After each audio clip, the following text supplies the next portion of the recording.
saya belum menemukan instrumen investasi selain properti yang bisa dengan modal orang lain dan investasi itu bisa membiayai dirinya sendiri. Jadi uang kita cukup sebagai cadangan.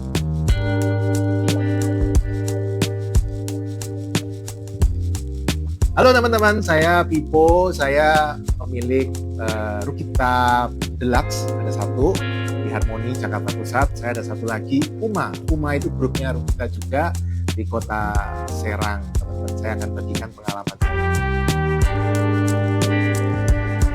saya invest properti dari tahun 2008 teman-teman.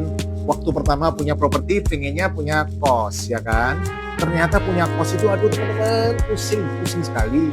Sebentar harus nagih bulanan, masih ada yang marah-marah ketika ditagih. Pernah saya juga dapat bukti transfer palsu teman-teman, benar-benar pusing. Itu baru ngomongin billing ya, belum lagi kalau kita ngomongin lagi tentang manajemen, ada listriknya mati, pompanya mati, airnya mampet, macam-macam teman-teman. Sejak itu saya udah nggak mau nambah kos, jadi saya 2008 terus nggak nambah kos. Nah, saya itu baru mulai nambah kos akhir-akhir ini setelah saya ketemu ternyata punya kos ada properti manajemennya alias operator teman-teman. Nah, operator ini nanti yang bantuin kita ngelola kos, jadi saya nggak pusing. Daripada saya beli properti, kan prinsip saya punya properti harus bisa menghasilkan income lebih besar dari angsuran. Nah, bank bunga 8%. Kalau disewakan, cuma dapat 2% setahun, rugi 6% setahun. Nah, kalau jadikan kosnya income-nya di atas 8%, 10% atau lebih, nah kita kan bisa mendapat income lebih, tidak repot, dan kita bisa expand punya banyak properti dengan mudah. Kalau saya senangnya properti terutama karena properti itu dari waktu ke waktu harganya selalu naik, sudah pasti naik teman-teman. Karena buminya segini nggak nambah-nambah, tapi jumlah penduduk nambah terus ya. Dulu waktu saya SD jumlah penduduk Indonesia 160 juta jiwa. Hari ini teman-teman penduduk Indonesia sudah hampir 300 juta jiwa. 2 kali lipat, tapi jumlah tanahnya tetap. Prinsip ekonomi ketika barangnya tetap tapi yang rebutan tambah banyak, pasti harganya naik teman-teman. Jadi saya senang properti plus properti menghasilkan passive income. Passive income-nya tiap bulan teman-teman. Misalnya kita punya kos seperti ini kan kita tiap bulan terima income. Satu lagi, properti kita bisa invest dengan leverage alias kita cukup modal paling 10-20%. Sisanya properti itu kita bisa dibiayai oleh perusahaan pembiayaan seperti bank atau cara-cara lain. Nah, makanya saya senang properti. Saya belum menemukan instrumen investasi selain properti yang bisa dengan modal orang lain dan investasi itu bisa membiayai dirinya sendiri. Jadi uang kita cukup sebagai cadangan. Kalau pendapat saya, teman-teman dengan modal terbatas itu bisa. Ya, tidak harus miliaran-miliaran karena di properti itu kita bisa memakai modal orang lain. Contoh ada salah satu teman saya itu tahun 2018 beli rumah satu dijadikan kos 4 kamar doang, cuma 4 kamar doang jadikan kos 2018.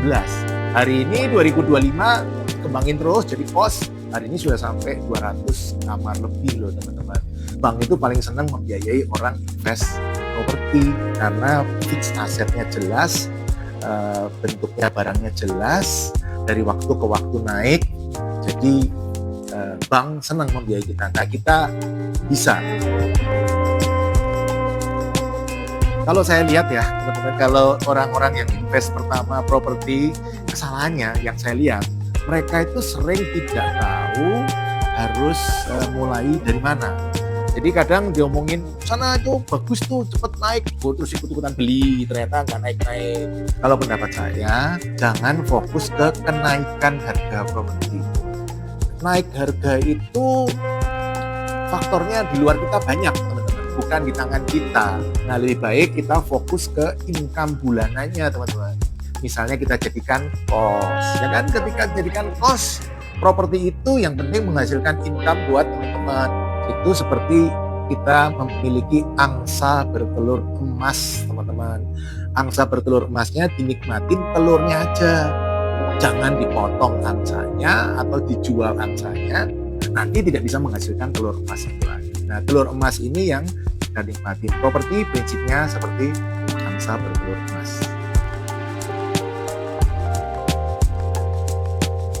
Ya, sebelumnya saya tuh sudah dengar Rukita dari tahun 2019, ketika Rukita mulai awal-awal itu saya sudah ngikutin. Waktu kemarin saya merencanakan rumah saya ini yang sekarang tempat kita syuting ini kan jelek sekali bentuknya ya, tapi asiknya di tengah kota, posisinya strategis. Saya pengen ini dijadikan kos, jadi rumahnya saya tinggal di atas, di bawahnya kos. Nah, saya banding-bandingin beberapa properti manajemen, dan saya paling cocok dengan konsepnya Rukita. Ternyata Rukita datang, Rukita bilang, Pak, ini kalau ditambah value ini, nah itu bisa naik harganya di atas 2,5 juta, Pak.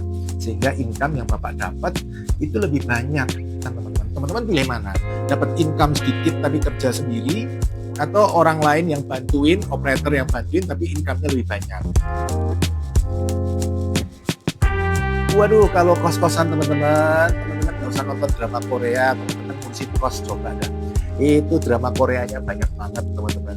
Yang sebentar ngomongin billing, nanti pompa air mati, malam ada yang pulang kemalaman, nanti ada yang barangnya ada yang hilang, motornya hilang, teman-teman harus ribet. Dulu saya juga pertama ngurusin 2008 kos sampai 2017. Itu malam-malam jam 12 ada yang telepon, teman-teman. Pak, ini penjaganya udah tidur, Pak. Saya mau masuk nggak bisa. Belum lagi jam 3 pagi ada yang telepon, Pak. Motornya hilang, Pak. Saya mau ke kantor polisi, minta ditemenin. Jam 6 pagi ada yang pompanya macet, WC-nya mampet. Waduh, teman-teman. Kapok saya. Nah, sejak itu saya baru mau nambah kos, termasuk yang sekarang ini setelah ketemu, ternyata kos ada operator, teman-teman. Yang pasti teman-teman, satu, nggak ribet, teman-teman, nggak ribet. Kedua, ya lebih bergengsi lah, teman-teman ya. Rumahnya dulu jelek, sekarang dikelola Rukita kan dengan standar hotel gitu ya. Kelihatan mewah, rapi, enak untuk ditinggali. Income-nya juga lebih gede, teman-teman. Termasuk saya kan kebetulan ada dua ya. Ini satu Rukita Deluxe, yang satu lagi Puma. Okupansinya 80% lebih, teman-teman. Saya sangat puas. Co-living ini bagus, teman-teman, karena ada operatornya, propertinya, income-nya bisa naik, tidak ribet, kita bisa fokus ke menikmati waktu dengan orang-orang yang kita cintai. Menikmati waktu dengan orang-orang yang kita cintai itu priceless loh, teman-teman. Nah, teman-teman punya co-living, nggak usah muluk-muluk. Punya satu bagus, syukur-syukur punya 5 ya kan. Nah, satu aja kalau menghasilkan 20 juta gitu kan ya, buat pensiun enak. Jadi 5 tahun lagi tambah satu lagi, 5 tahun lagi tambah satu lagi. Nggak perlu takut untuk pensiun, ya kan? Pensiun nggak apa-apa, passive income sudah lebih dari cukup, co-livingnya sudah punya banyak, kita bisa menikmati banyak waktu dengan orang-orang yang kita cintai, sekaligus kita melakukan pekerjaan-pekerjaan yang kita inginkan. Misalnya pengen keliling dunia, bebas-bebas saja, income-nya lebih. Atau teman-teman mungkin nggak mau keliling dunia, maunya berbuat amal, duitnya disumbang-sumbangin. Nah, itu enaknya punya co-living. Kalau tidak mau ribet, teman-teman, satu, hubungin Rukita. Teman-teman tanya, itu kota mana aja yang bisa dibantuin Rukita? Ya, kemudian teman-teman baru bikin kriteria. Teman-teman tuh mau cari propertinya seperti apa. Minimal kamar 15 misalnya. Oh, teman-teman tahu jumlahnya minimal 15. Kamar mandi dalam. Oh, tadi nggak mau kamar mandi dalam, saya maunya kamar di luar, Pak. Budget saya terbatas. Kalau teman-teman sultan, bayar cash. Tapi kalau teman-teman rakyat jelantah, mau umbi-umbian kayak saya, bisa pakai pembiayaan. Investor properti disayang bank, teman-teman. Bank itu berlomba-lomba memberikan pembiayaan kita, dan asiknya lagi ketika kita bisa membuat properti itu income-nya lebih besar dari angsuran, teman-teman. Ketika income lebih besar dari angsuran, bisnisnya autopilot, saya bisa, teman-teman juga pasti bisa. Nah, teman-teman, sekali lagi ya, yang punya properti, teman-teman, Jangan biarkan properti kita nganggur. Ya, kita yang nganggur, propertinya yang kerja keras. Jangan diperbudak oleh properti. Kita yang harus memperbudak properti kita supaya dia bekerja keras menghasilkan income bagi kita. Caranya gimana? Properti nganggur, hubungi kita, tanya apakah properti itu layak untuk dijadikan kos atau co-living atau tidak. Kalau layak, segera buat properti lebih produktif menghasilkan income bagi kita. Jangan bekerja untuk uang, pastikan uang bekerja untuk kita.